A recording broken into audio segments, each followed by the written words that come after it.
안녕하세요. 스타트업 투자 기술 지원 한 번에 잡자 웨비나에 발걸음 해주신 여러분들 환영합니다.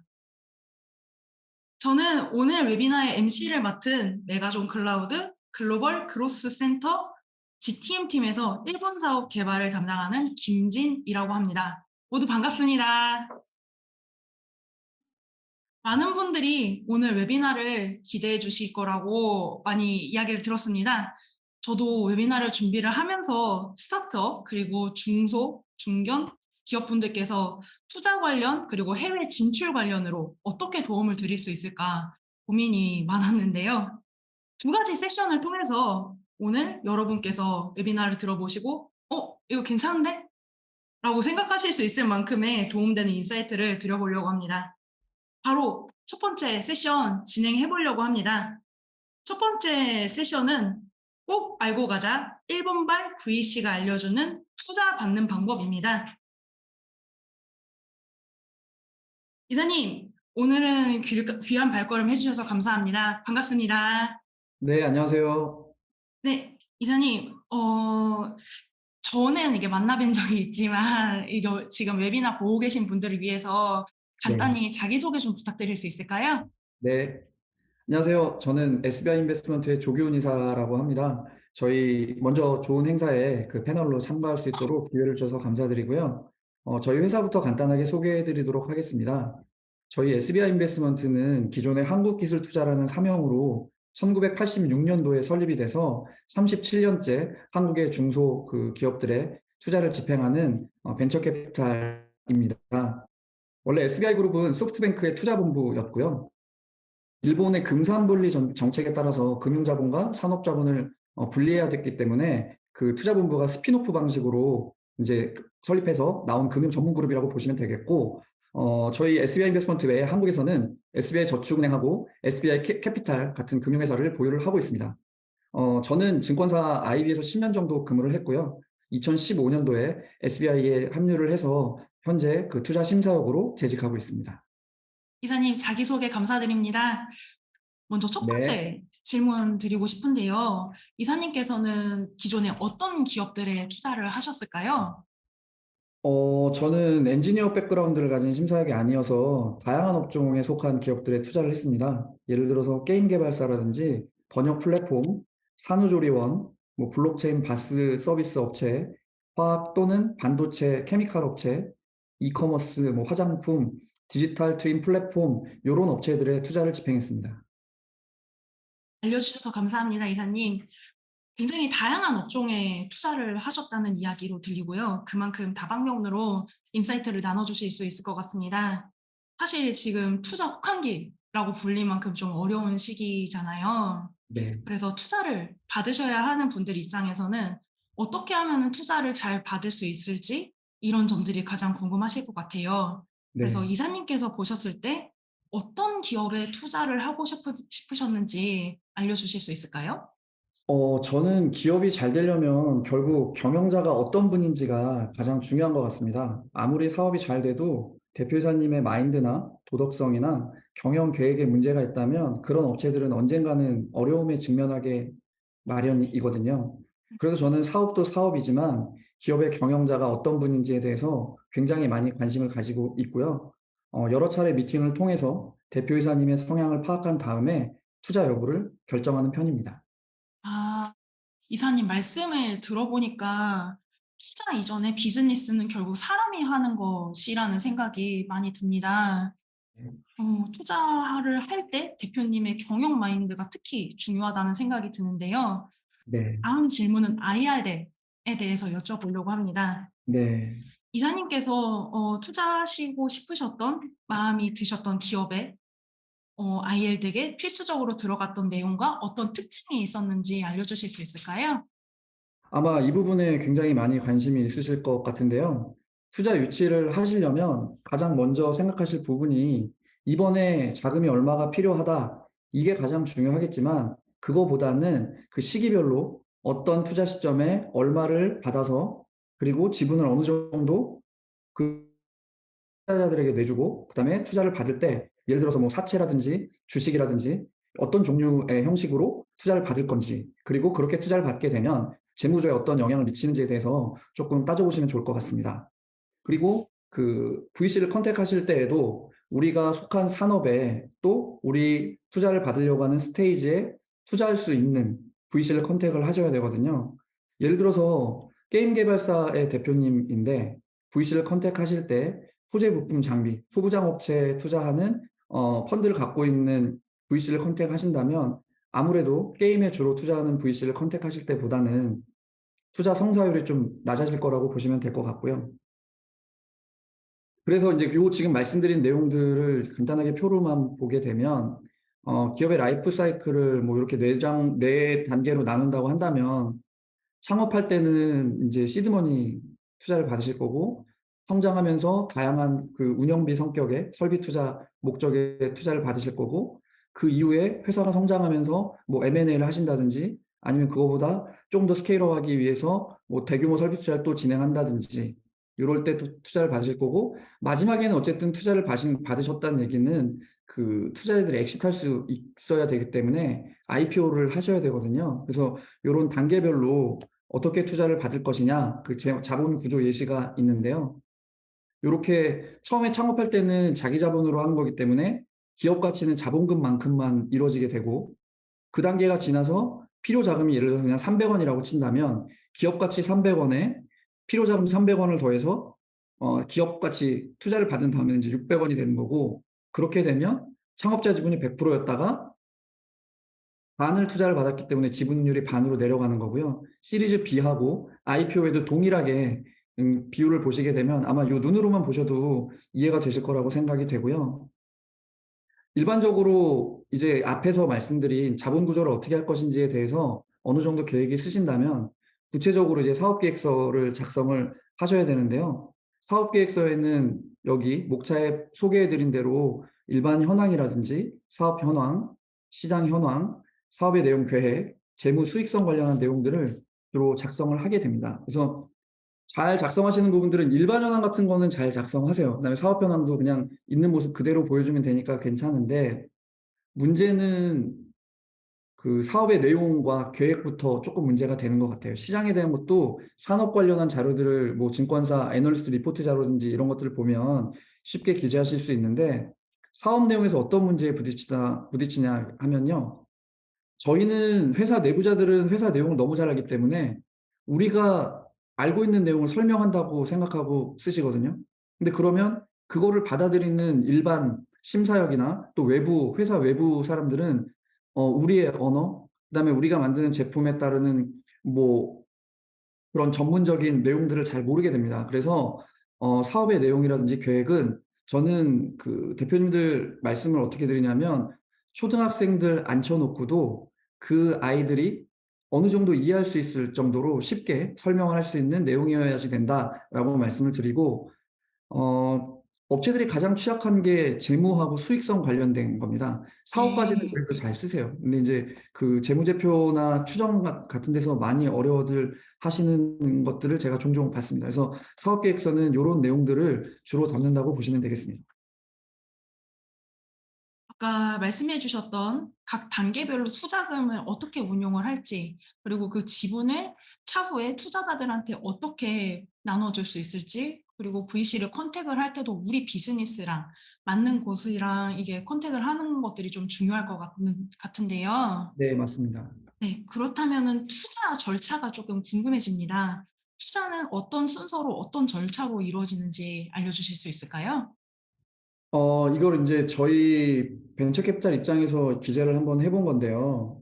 일단은 저희가 이제 소싱이라고 표현을 하잖아요. 투자 대상을 발굴을 해야 되니까 어떤 네, 산업, 최근에 뭐 요즘에 4차 산업 관련해서 뭐 IoT 관련된 기업들 많이 올라오고 있고 그러니까 그런 뭐 핫한 일단 업종을 찾아야 될 거고요.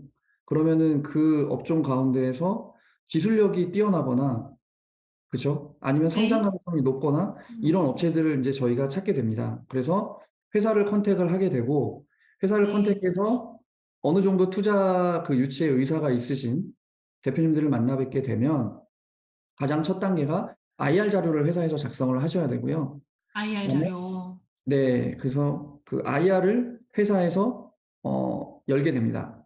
그러면은 IR을 한 다음에는 저희가 이제 그 여기 보시는 그 사전 DD라고 해서 IR 내용이 좋았다. 그래서 투자 검토를 올린다라고 한다면 심사역들이 요청 자료 목록을 뿌리게 되고요. 그럼 다양한 그 회사의 사업 내용, 재무 내용, 성장성 관련한 거, 추정 손익 뭐 이런 거 관련해서 자료 요청 드리면 그 내용들을 바탕으로 해서 투심의를 2번 열게 됩니다. 그래서 그게 이제 예비투자위원회라는 거고요. 그래서 예비투자위원회에서 어떻게 그 내용을 담아서 그 심사역들을 이제 설득을 하는 거죠. 자기의 어떤 투자 논리를 가지고 이 예비투자위원회를 한번 열게 되고 그거를 통과하게 되면 회계법인을 선임을 해서 재무실사를 하게 됩니다. 자산부채 실사를 하게 되고요.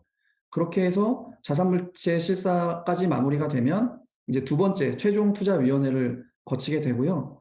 그 최종투자위원회가 마무리가 되면 자금 납입이 되게 되는데 처음에 업체를 컨택해서 최종적인 투자금 납입이 될 때까지 일반적으로 한 3개월 정도 소요된다고 보시면 되겠습니다. 그리고 3 나머지 개월 정도 사항들이나 대략적으로 걸리는 거네요. 네, 그런 것들은 투자 이후에 진행되는 거라서 투자까지는 한 3개월 정도 걸린다고 보시면 되겠습니다. 아, 전체적인 프로세스와 절차까지 함께 알려주셔서 이사님 감사드립니다. 네. 이게 표를 워낙 꼼꼼히 만들어 주신 덕분에 굉장히 공부가 되는데요. 이사님 벌써 저희가 준비한 질문은 마지막 질문이 네. 되었습니다. 네. 이사님께서 생각을 하실 때 네. 투자자와 피투자자 관계에서 가장 네. 필요한 덕목은 어떤 게 있으실까요? 저는 개인적으로 신뢰관계라고 생각을 합니다. 기업 신뢰관계. 네. 기업 입장에서 여러 VC를 컨택을 하실 수 있고요. 투자 유치를 네. 하셔야 되기 때문에 가장 먼저 투자금을 납입해 줄 수 있는 기관 순서대로 그 투자를 받으시려고 하는 경향들이 많이 있습니다. 그런데 돈을 빨리 납입해 주는 것보다는 해당 심사역이나 그 벤처 캐피탈이 우리 사업에 얼마나 관심이 있고 향후에 우리한테 어떠한 도움을 줄 것인지, 그리고 우리가 추가적인 투자 수요가 있을 때 추가 투자를 할 수 있는지, 그리고 그들이 투자한 다른 포트폴리오들, 우리 사업과 시너지 날 수 있는 업체들이 있는지, 그거를 판단하셔서 투자 유치를 좀 하시면 좋을 것 같습니다.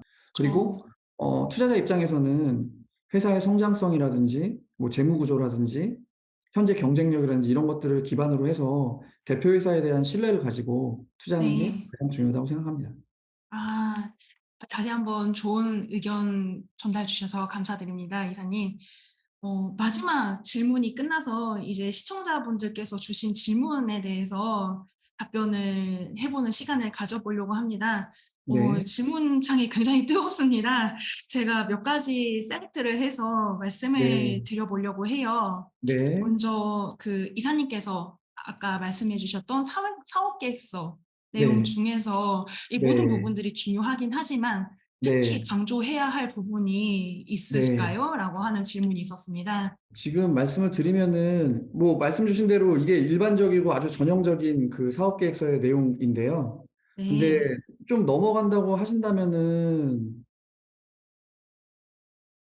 뭐 시장 현황에 대해서 산업에 대해서 그냥 일반적인 내용 간단하게만 언급해 주시면 좋을 것 같고, 그 대신 사업에 대해서는 사업과 재무에 대해서는 이거는 반드시 좀 자세하게 기재를 해 주시는 게 좋을 것 같습니다.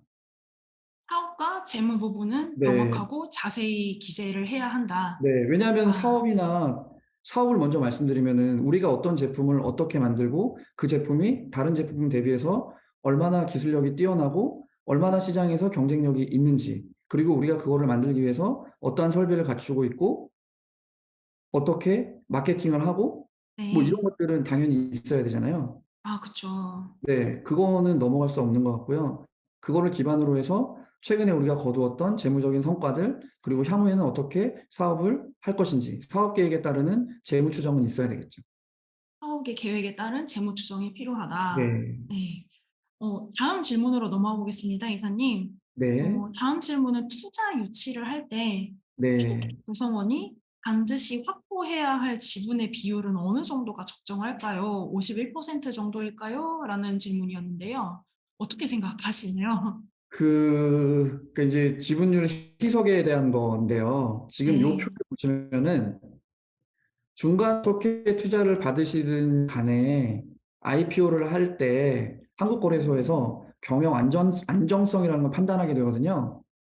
그거를 네, 판단할 때 기준이 IPO 시에 창업자의 지분이 20% 이상이어야 한다라는 거예요. 네, 그래서 중간에는 뭐 자금 수요에 따라서 자금이 필요하니까 지분을 내주고서라도 펀딩을 받을 수 있지만 맨 마지막 단계에 IPO 시점에 가면 그래도 창업자 지분이 20% 이상은 가지고 있어야 된다라고 생각을 합니다.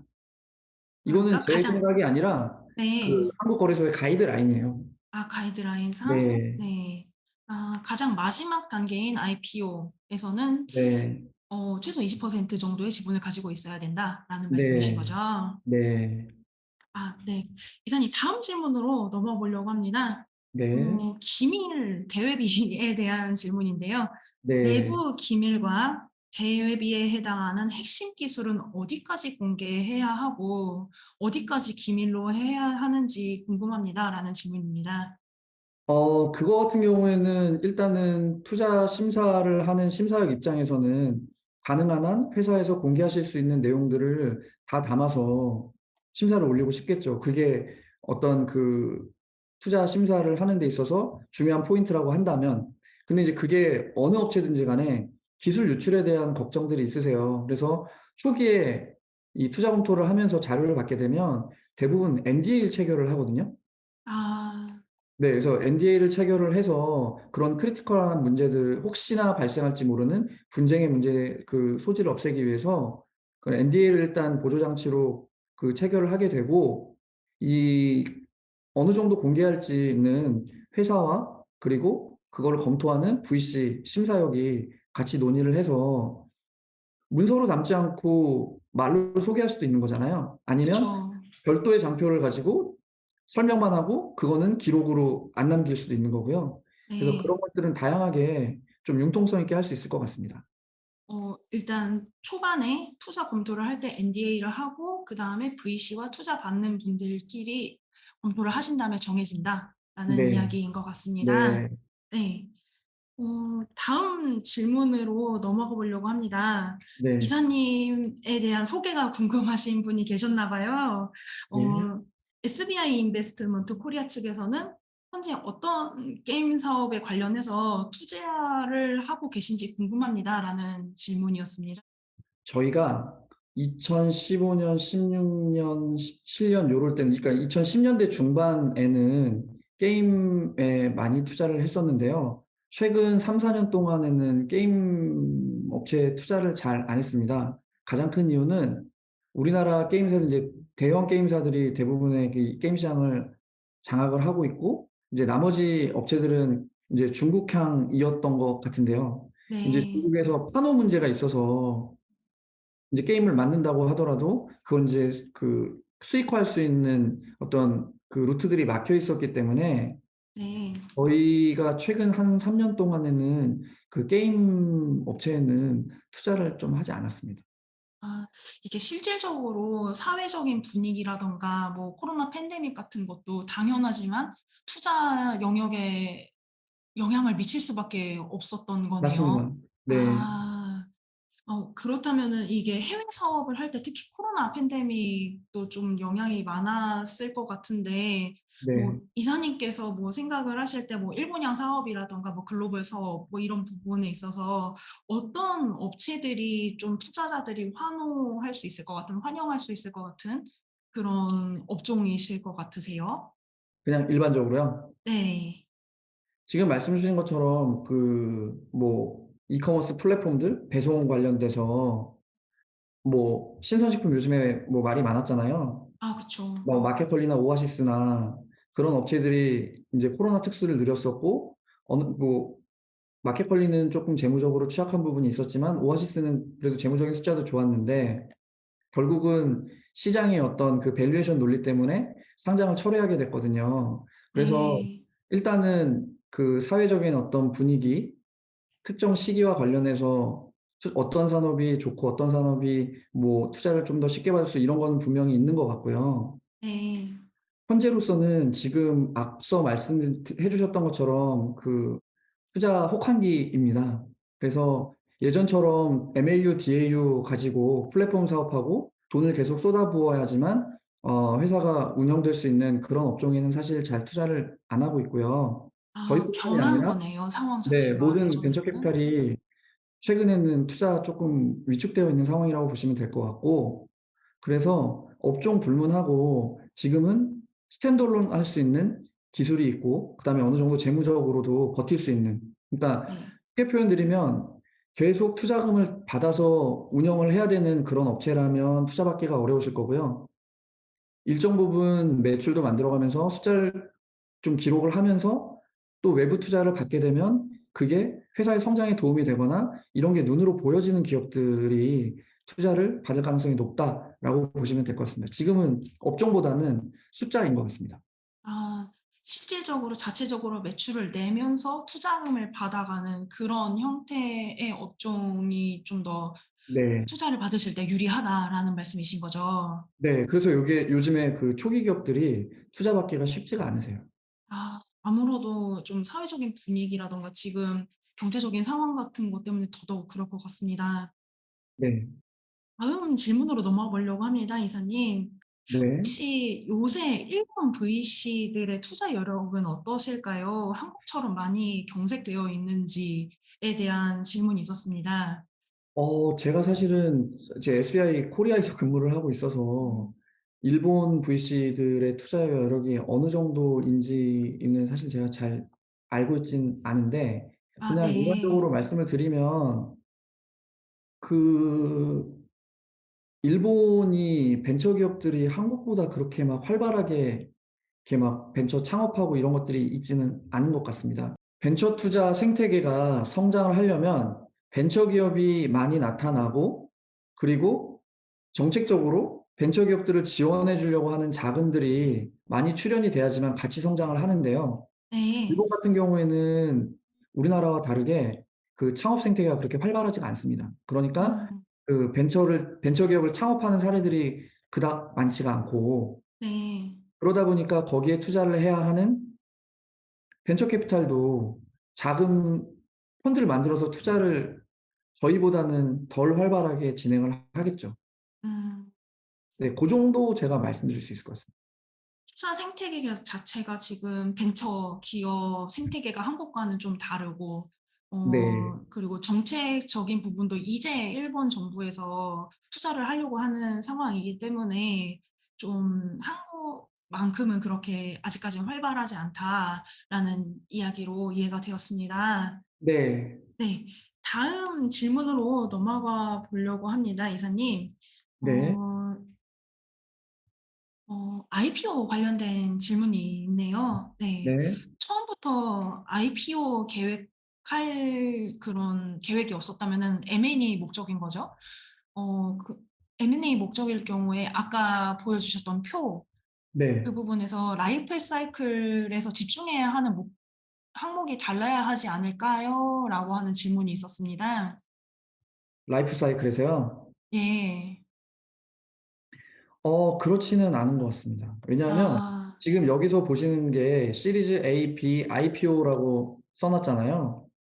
네. 그러면은 이제 IPO에서 이게 인제 M&A로 바뀌게 될 텐데요. 그렇죠. 그러면 네. 이게 공모 자금이 아니라 이때는 창업자의 지분이 매각되는, 그 매각에 대한 대가로 들어오겠죠. 예를 네. 들어서 지금 IPO 쪽을 보시게 되면은 여기는 기업 가치 4천억 원에, 아니 4천 원에 뭐 공모 자금 1,000원 들어와서 5천 원이 된다고 인제 볼 수 있잖아요. 네.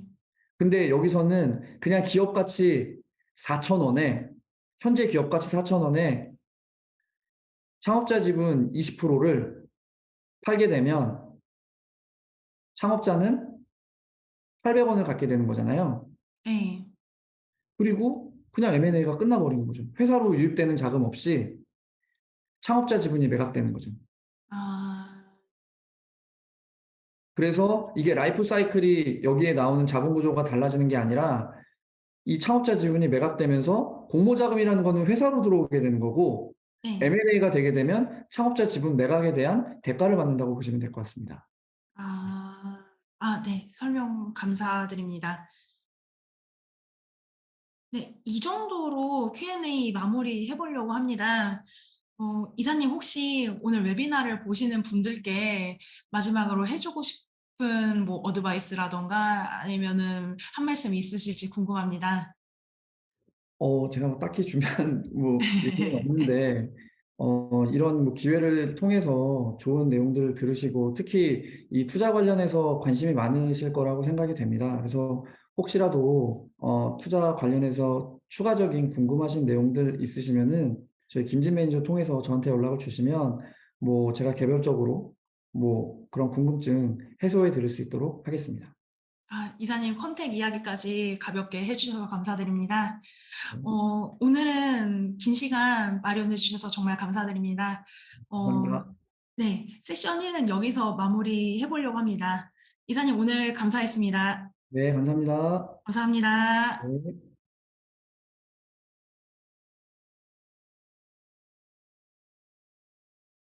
이번 세션 2는 정부 기관의 기술 지원 및 자금 투자를 위한 방법 해설에 대해서 알려주실 메가존 클라우드 글로벌 프리세일즈이신 정은영 매니저님 모셨습니다. 은영님 안녕하세요. 네, 안녕하세요. 오늘 바쁘신데 시간 내주셔서 감사해요. 오늘 어떻게 저희 웨비나 와주셨는지 그리고 또 은영님의 간단한 자기소개를 들어볼 수 있을까요? 네, 안녕하세요. 저는 클라우드 테크놀로지 센터의 글로벌 프리세일즈 팀 소속 정은영입니다. 그동안 약 10년간 글로벌 향 프로젝트들을 진행해 왔는데요. 네, 그중 다수는 국내 기업의 해외 진출을 직간접적으로 지원하는 국가 지원 사업이었습니다. 예를 들면 해외 유명 엑스포 참가나 글로벌 비즈니스 사이트 오픈 등의 프로젝트를 수행했습니다. 오늘은 그 경험을 살려서 여러분과 함께 해외 시장 진출 시 공공기관으로부터 어떠한 지원을 받을 수 있을지 알아보고자 합니다.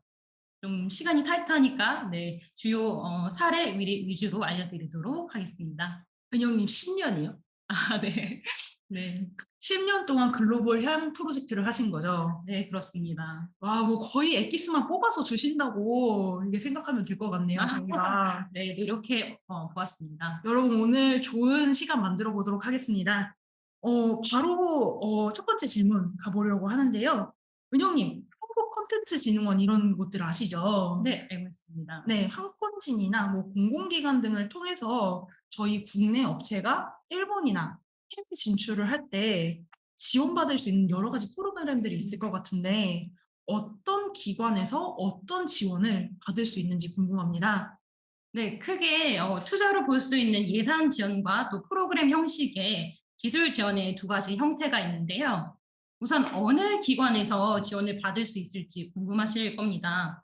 답을 드리자면 여러분들이 자주 들어보셨을 만한 기관 또는 공기업에서 해외 진출 지원 사업을 펼치고 있습니다. 저희가 알고 있는 그런 공기업들 말씀하시는 거죠? 네, 맞습니다. 화면을 함께 같이 이제 좀 보실까요? 지금 중앙정부, 즉 대한민국 행정부는 18부 4처 18청으로 구성되어 있습니다. 2022년 기준 중앙정부 산하에는 350개 기관이 있는데요. 각 부처 산하 공공기관에서 해외 진출 프로그램 또는 지원 사업을 실시하고 있습니다. 익숙하실 뭐 포트라나 키사, 나이파, 코카 모두 준정부기관 또는 공공기관에 해당하고요. 각각 산업통상자원부, 그다음에 과학기술정보통신부, 그다음에 문체부 산하기관으로 예산을 해당 부처로부터 배부받고 있습니다. 다 저희가 이름 들어본 곳들이네요. 네, 맞습니다. 역으로 좀 정리를 해보자면 여러분의 비즈니스 산업 분야를 관할하는 해당 부처 산하기관의 사업을 통해서 예산과 기술 지원을 받으실 수가 있습니다. 예를 들어 우리 회사가 콘텐츠 기반의 AI 기술을 서비스하는 기업이라면 문체부 산하 코카, 한국콘텐츠진흥원이나 또 과기부 산하의 나이파를 통해 지원받을 수 있습니다. 또 중앙정부 외에도 뭐 경기콘텐츠진흥원처럼 자치단체 예산으로 운영되는 지역 기반, 정부 기반에서도 해외 진출 지원 사업을 펼치고 있으니 이 점도 체크하시면 좋을 것 같습니다. 네. 또 한 가지 포인트는 네, 정부에서 해외 진출 지원 사업에 배부한 예산 규모가 상당하다는 점입니다. 네, 단편적인 예로 지금 보시는 화면은 한국콘텐츠진흥원의 2023년도 예산안인데요. 뭐 자세한 내용을 살펴보아야 알겠지만 해외 사업 타이틀에만 394억의 예산이 편성되어 있다고 합니다. 작년 256억에 비해서 한 53%나 증가된 수치고요. 와. 이뿐만 아니라 부서별로도 해외 진출 지원 예산이 이제 별도로 편성되어 있습니다. 네. 한 기관에서만 이 정도의 예산이 편성되어 있다면 이제 해외 진출 지원을 위해서 정말 정보기관 통틀어서 상당히 많은 예산이 준비되어 있다는 것을 알 수 있겠죠. 와. 네. 394억 원이요? 네, 맞습니다. 상당하죠. 네. 이게 한국콘텐츠진흥원의 2023년 예산안이신 거죠? 네, 그리고 플러스 알파로 더 있죠. 네. 아, 네네. 와, 예산이 참 많이 형성되어 있어서 개인적으로 정말 놀랐습니다. 그러면 은영님, 이 예산들이 구체적으로 어떻게 이용이 되는 걸까요? 네. 자, 이 슬라이드를 함께 같이 보시면 여러분들께서 해외 진출을 준비하실 때 이제 준비하실 사항을 좀 정리해 봤는데요. 일단 전략 수립을 위해서 사전 조사부터 진행을 하실 거고 또 현지화, 네트워크 구축, 또 각종 행사 참가까지 하실 겁니다. 실제적으로 공공기관에서는 이 모든 사항과 또 플러스 알파의 지원을 제공하고 있습니다. 네. 네, 그래서 금전적인 투자는 이제 정해진 예산 안에서 해외 진출한 필요한 서비스를 이용하시고 소요 비용을 지원받고 보통은 후청구의 방식으로 진행이 됩니다. 청구. 네. 네. 네, 지원 범위는 해외 유명 엑스포 이제 참가 비용부터 업무 공간의 임대료 지원, 또 뭐 소프트웨어 라이센스 지원까지 다양한데요. 사실 100% 지원은 좀 많이 드물고요. 한 뭐 10%에서 50% 정도 선에서 기업의 매칭 예산을 요구하는 경우가 많습니다. 한편 기술 지원은 이제 해당 기관이 직접 섭외한 기관이나 전문가를 통해서 컨설팅, 현지 마켓 조사, 또 홍보 동영상 제작 등의 여러 서비스를 이용하는 형태가 이제 됩니다. 네. 그래서 이제 네, 구체적인 좀 사례를 이제 네, 정리해 보았는데요. 노션 페이지가 잘 보이실까요? 네, 저희 쪽에서 잘 보입니다. 네, 이 페이지는 좀 엑기스 같은 정보긴 한데 저희가 기관별로 현지 시장 조사 자료를 볼 수 있는 페이지와 또 이제 일본 시장 위주로 관심 있으실 만한 지원 공고 리스트를 모아놓은 노션 페이지입니다. 한번 네. 보실까요? 한번 보면은 어느 기관에서 언제 그리고 뭐 오른쪽에는 어느 담당자가 하시는지까지 네. 정말 엑기스만 쏙쏙 뽑아서 만들어 주셨네요. 맞습니다. 네. 그래서 네, 요거는 나중에 어떻게 공유 받으실 수 있을지 나중에 말씀드릴 거죠. 사실 이 자료 같은 경우는 저희가 세션 2 종료한 다음에 어떻게 뭐 받으실 수 있는지 더 자세히 말씀드리겠습니다. 세션 2 종료 후에 말씀드리겠습니다. 은영님, 방금 말씀해 주신 그 설명들 감사드립니다. 그렇다면 어떤 회사들이 이 프로그램에 지원할 수 있을까요? 그 전에 앞서서 또 실질적으로 지금 어떤 공고가 이제 나와 있는지 그것도 함께 말씀을 드리도록 할게요. 실질적인 공고까지 같이 한번 봐볼까요? 네, 잠시만요. 네. 네, 잘 보이실까요? 네, 저희 화면 잘 보이고 있습니다. 네, 이거는 지금 한국콘텐츠진흥원에서 이제 지금 현재 공고 중인 모집 공고인데요. 보시면 판교에 위치한 네, 글로벌 허브 게임 허브 센터 입주 사업 모집 공고입니다. 글로벌 게임 시장 이제 진출 잠재력이 있는 우수 중소 기업을 대상으로 네. 장소 임대료 지원에 뭐 소프트웨어, 네, 그다음에 세미나, 홍보 지원까지 다양하게 제공하는 이제 사업입니다. 네. 네, 이거는 이제 예산과 프로그램의 복합적인 지원 형태라고 보실 수가 있고요. 다음 주 화요일 2월 28일까지 이제 지금 모집 중이니까 관심 있게 한번 보시는 것도 좋을 것 같고요. 당장 다음 주 화요일이면 지금 바로 접속을 해서 보셔야겠네요. 이거. 네, 그렇습니다. 네, 한번 보시고 또 이제 좀 확인하실 게 이제 보통 기관별로 이거는 코카의 홈페이지를 통한 온라인 접수를 지금 받고 있고요. 네. 네, 보통 기관별로 별도 사이트를 통해서 지원을 받습니다. 이 점 확인하시면 좋을 것 같고 그러면 은영님 그 사이트를 통해서 네. 정확한 정보를 먼저 확인하는 게 제일 먼저 해야겠네요. 그렇죠. 네, 공고를 가장 먼저 보시고 그다음에 이제 지원을 하실 때 해당 사이트에 들어가셔서 여기 온라인 신청이라고 보이시죠? 네, 그렇게 이제 신청을 해주시면 좋을 것 같고, 네. 네, 그다음에 이 사업은 이제 한국콘텐츠진흥원의 게임 기반 조성팀에서 담당을 하고 이제 있다는 점 알고 가시면 좋을 것 같습니다. 부처 설명까지 정말 감사드립니다. 네, 그리고 이제 이 사업 공고를 봤으니까 또 지원 서류가 궁금하실 것 같아서요. 네. 잠시만요. 저희 지원 서류도 같이 한번 보여주시면 감사드리겠습니다. 네. 지금 이제 예시로 한 가지를 드리는 거고, 이걸 통해서 기업에서 어떤 것을 준비하면 좋을지 알아가시면 좋을 것 같습니다. 네. 네, 한글 파일 지금 이제 같이 보고 계실 텐데요. 잘 보이고 있습니다. 네.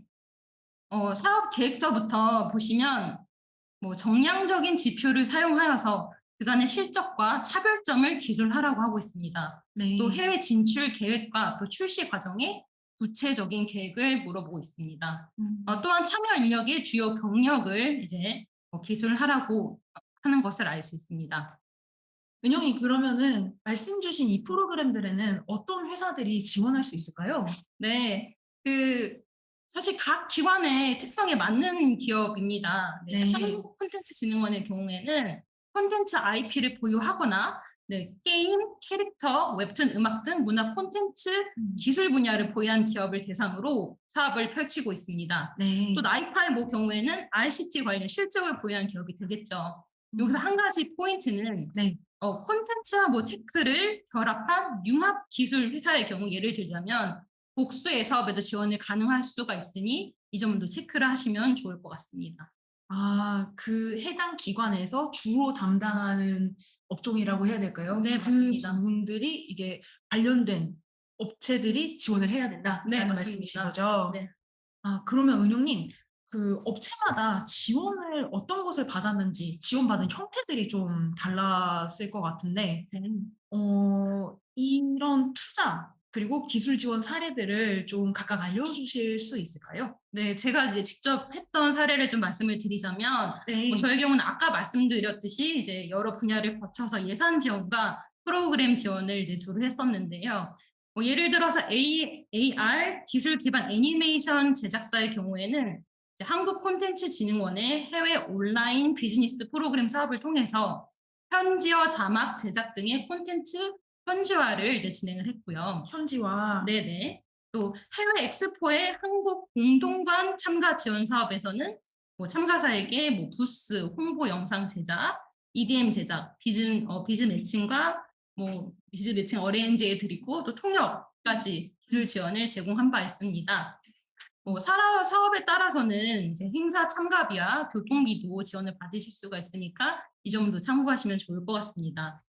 참가비와 교통비 지원까지 되게 쏠쏠하네요. 네, 그렇습니다. 그리고 좀 이야기를 들어보니까 이런 콘텐츠 업종이신 분들께서 가장 많이 신경 쓰고 계신 부분들이 IP, 지적 재산권 부분들이 좀 있을 것 같은데, 이런 법률적인 부분은 또 어떻게 지원을 받을 수 있을까요? 네, 맞습니다. 사실 법률적인 이슈가 좀 많이 관심을 가지고 계셨었는데요. 네. 네, 대체적으로는 이제 1대1 법률 자문이나 전문가 세션 등의 기술 지원을 이제 받으신 형태로 제공이 되었고요. 네. 그 내용으로는 해외 지적 재산권 획득 이슈부터 이제 진출국의 조세제도 관련 문의까지 있었습니다. 또 예산 지원의 경우에는 지적 재산권을 획득하는 데 소요되는 재반 비용을 직접 이제 지원받으셨던 케이스가 있었습니다. 네. 물론 분야나 지원 방법이 다양하니까요. 이제 직접 확인해 보시면 더욱 좋을 것 같습니다. 각 업체마다 필요하신 법률적인 뭐라고 해야 할까요? 지원 사항들이 다르시기 때문에 직접 찾아보시면 더 좋을 것 같습니다. 은영님 그러면은 이 프로그램들 굉장히 유용할 것 같아요. 많은 업체들이 이용을 해보시면 좋을 것 같은데 이 프로그램들은 1년에 몇 번이나 진행이 될까요? 네, 딱히 이제 1년에 몇 번을 진행합니다라고 말씀드리긴 사실 어려운데 네. 횟수를 특정 짓기는 어렵지만 한 기관의 각 사업 본부마다 해외 진출 지원 사업은 연간 수차례 이제 진행이 됩니다. 일반적으로는 2월부터 한 10월경까지 공고가 올라오는 것 같고요. 거의 1년 내내 네, 올라오는 그렇습니다. 거네요. 네, 그리고 이제 뭐 잘 아실 것 같은 이제 GDC나 뭐 CES와 같은 글로벌 큰 엑스포가 개최되기 약 뭐 5개월 전에 여기 맞춰서 공고가 올라오기도 하고요. 또 한 가지 굉장히 세계적으로 큰 이벤트도 함께 이게 관여하고 계시다. 네, 맞습니다. 이제 한국 공동관 모집 뭐 이런 식으로 올라올 거고요. 네. 그다음에 연간 기관별 예산 운영 타임라인에 맞춰서 예결산 이제 타임라인 말씀드리는 거죠. 네. 이제 여기에 맞춰서 사업이 운영되는 편이니 이 점 이제 참고하시면 또 좋을 것 같습니다. 아, 해주셔서 감사합니다. 네. 네. 그리고 이제 무엇보다도 저는 이렇게 말씀을 드리지만 이제 직접 그 홈페이지에 가서 그 정보를 확인하시는 게 가장 빠르고 정확한 정보를 이제 알 수 있고요. 또 한 가지 팁이라면 작년도 사업 시기를 확인해 보실 수가 있어요. 그래서 작년에 뭐 어떤 시기에 어떤 공고가 올라오는지 한번 쭉 보시고요. 또 한 가지는 연초에 올라오는 연간 사업 계획서를 확인해 보시는 것도 이걸 통해서 대략적인 시기를 할 수가 있습니다. 또 직접 전화를 넣는 것도 한 가지 방법일 텐데요. 네.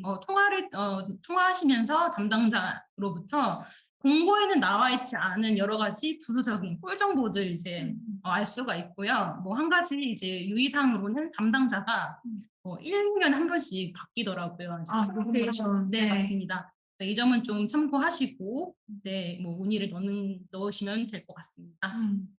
은영님, 아까 되게 중요한 점을 말씀을 해주신 것 같아요. 과거 공고가 네. 올해 지원을 할 때 참고할 수 있는 자료이기 때문에 네, 맞습니다. 과거 광고들을 보면서 우리가 필요한 게 대략적으로 뭐가 있을지, 네. 그리고 또 시기적인 부분들 저희 타임라인 체크 잘 해야 되잖아요. 네. 그런 부분들도 같이 확인을 해보시면서 준비를 해보시면은 좋을 것 같다는 생각이 들었습니다. 네. 워낙 많은 기관들에서 지원을 해주시고 지원하시는 내용도 굉장히 많은데 그만큼 경쟁도 치열할 것 같아요. 네. 혹시 이 프로그램에 선정되기 위한 꿀팁 같은 게 좀 있을까요? 네, 사실 이제 경쟁률은 이제 케이스 바이 케이스였었던 거고요. 케이스고. 네, 이제 선정 과정은 일반적으로 이제 1차 서류 심사와 2차 프레젠테이션이 수반된 대면 심사로 이루어집니다. 또 이제 선정 기업은 해외 진출에 대해서 구체적인 플랜과 또 수상이나 계약 실적 같은 이제 그런 실적을 보유한 경우가 많았고요. 네. 또 진출 국가의 시장 조사를 이미 마쳐서 이제 전략을 가지고 있는 기업, 또 구체적인 밑그림이나 플랜을 이제 보여줄 수 있는 기업들이 아무래도 경쟁력이 있었습니다. 또 한 번 선정 이후에 하단에 보시면 이제 쭉 사업이 운영이 될 텐데요. 기관에서 많은 것들을 요청을 할 겁니다. 뭐 참가자 간담회도 이제 참가하라 그럴 거고, 중간 보고, 결과 보고, 뭐 사업 종료 보고까지 이제 요청을 할 텐데, 이거 귀찮아하지 마시고 이제 잘 이제 응해 주시는 게 또 중요합니다. 네. 설문조사나 실적지 특히 중요한데요.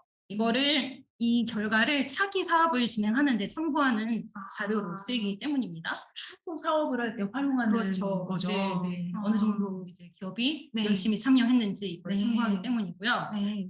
그다음에 지원 기관 입장에서는 사실 이제 이게 좀 귀찮을 수가 있는데 지원 기관 입장에서는 예산 지원에 대한 KPI가 나와야 되기 때문에 더더욱 이런 자료들을 요청하는 것 같습니다. 확실히 좀 정량적으로 보여드릴 수 네. 있을 만한 명확한 자료가 필요하고 그리고 좀 아무래도 해외 사업을 우리가 어떻게 구체적으로 할 것이다에 대한 뭐라고 해야 될까요? 열정과 의지를 보여주시는 점이 네. 중요할 것 같은데 네. 그런 부분들을 서류로 잘 녹여내야 될 것 같아요. 네, 그래서 서류 말씀을 지금 주셨는데 그래서 이제 사전에 어떤 서류를 준비하시면 좋을지 좀 이제 목록을 뽑아봤습니다. 네. 네, 좌측에 보이시는 것처럼 이제 뭐 구경문 서비스 소개서와 뭐 회사 소개 자료, 그다음에 공문 위주의 이력, 기타 동영상이나 기사, 홍보 자료 등을 미리 준비해 주시면 좋을 것 같고요. 우측에 보이시는 각종 증빙 서류는 공고별로 요구사항이 다르니 확인을 하시고 유효기간 이내의 서류를 준비하시면 되겠습니다. 선정 팁을 좀 정리를 해보자면, 네. 기관별 정보 포털 이제 자주 확인하시고요. 기관마다 다른 사이트 또는 플랫폼에서 접수를 받고 있으니 사이트별로 회원 가입과 또 기업 정보 입력은 잘 미리 해두시면 좋을 것 같고요. 또 문서는 보통 한글로 작성을 하시게 됩니다. 프로그램 한글 말씀하시는 거죠? 한글, 네, 네, 워드가 아니고 한글. 한글 네. 아니고 네. 한글. 네. 네. 또 필요 자격은 정확하게 확인 후 이제 준비하시고 구경문 홍보물 지금 계속 드립니다만 준비하시면 좋을 것 같고요. 뭐 이제 당연한 이야기지만 네. 해외 진출을 위한 기업의 의지를 보여주는 게 가장 중요한 것 같습니다. 또 기관에 따라서 청년 기업이나 뭐 여성 기업, 또 비수도권에 이제 위치해 있는 기업 등은 추가 점수도 받으실 수가 있습니다. 네. 그래서 이 점을 필요 확인하시고 이제 체크해 두시면 이제 도움이 되지 않을까 이제 생각이 듭니다. 그래서 네, 어느 정도 좀 정리가 된 것 같은데요. 오늘은 제가 약 20분 정도 되는 시간 동안 이제 다음 상을 말씀을 드렸습니다. 첫 번째로 네, 해외 진출을 위한 국가 예산은 여러분의 생각보다 훨씬 많고요. 그다음에 지원 기관과 분야는 해외 엑스포 참가부터 뭐 라이선스 지원 비용도 업무 공간 지원까지 생각보다 많습니다. 또 공공기관에서 직접 운영하는 플랫폼을 통해서 이제, 주로 접수를 받고 있고요. 사업 선정 이후의 활동도 매우 중요합니다. 또 예산 지원의 경우 일반적으로 기업 부담금이 발생한다는 점 이제 기억하고 계시면 좋을 것 같습니다. 해외 진출 사업에 국가로부터 지원을 받으시는데 이제 제가 지금 설명해 드린 게 조금이라도 도움이 됐으면 좋겠고요. 그리고 이 여정에 메가존 클라우드도 함께 한다는 거 잊지 말아 주셨으면 좋겠습니다. 네네. 네. 은영님, 해외 진출에 저희 메가존 클라우드도 함께 한다는 점 말씀해 주셔서 감사합니다. 네. 은영님께서 말씀해 주셨던 것처럼 저희 웨비나도 진행을 하고 있고 여러 가지 해외 진출 프로그램들 진행하고 있기 때문에 그 부분들도 많이 관심 가져주시면 감사드리겠습니다. 오늘 은영님과 준비한 이 패널 토크는 여기서 마무리를 하고 이제 Q&A 시간을 가져보려고 합니다. 은영님 역시 질문이 뜨거웠는데요. 제가 첫 번째 질문 한번 드려보려고 해요. 첫 번째, 스타트업으로서의 한국 정부 기관들의 지원하는 부서가 많은 걸로 알고 있습니다. 특히 중소벤처기업부에서도 투자를 하실 것 같은데 어떤 식으로 투자 지원을 받을 수 있는지 궁금합니다. 라는 질문이 있었습니다. 사실 아까 은영님께서 말씀해 주셨던 내용 중에 공식 채널을 확인을 하시는 점이 가장 정확하시다라는 점을 좀 염두를 하시면은 그게 좀 키포인트가 되시지 않을까 싶은데 은영님께서는 어떻게 생각하시나요? 네, 맞습니다. 사실 이제 중소벤처기업부 이제 산하 기관들의 홈페이지를 좀 샅샅이 일단은 이제 보시면 좋을 것 같고, 근데 지금 제가 생각나는 지원에서는 업무 공간 지원이랄지, 뭐 여러 가지 홍보 자료를 이제 준비한달지 또는 피칭 기회를 이제 제공해주는 그런 프로그램들이 있었습니다. 그래서 뭐 참고 일단 하시고 관련해서는 조금 더 찾아보시면 좋을 것 같습니다. 피칭까지 한다면은 말 그대로 그런 금전적인 투자까지 그렇게 볼 수 있죠. 네, 투자자를 모셔 이렇게 네. 데려다 놓고 네. 피칭을 할 수 있도록 네, 자리를 어. 마련해 주더라고요. 말 그대로 좀 기회가 될 수 있는 시간이 되겠네요. 네, 맞습니다. 그러면 두 번째 질문으로 넘어가 보려고 합니다.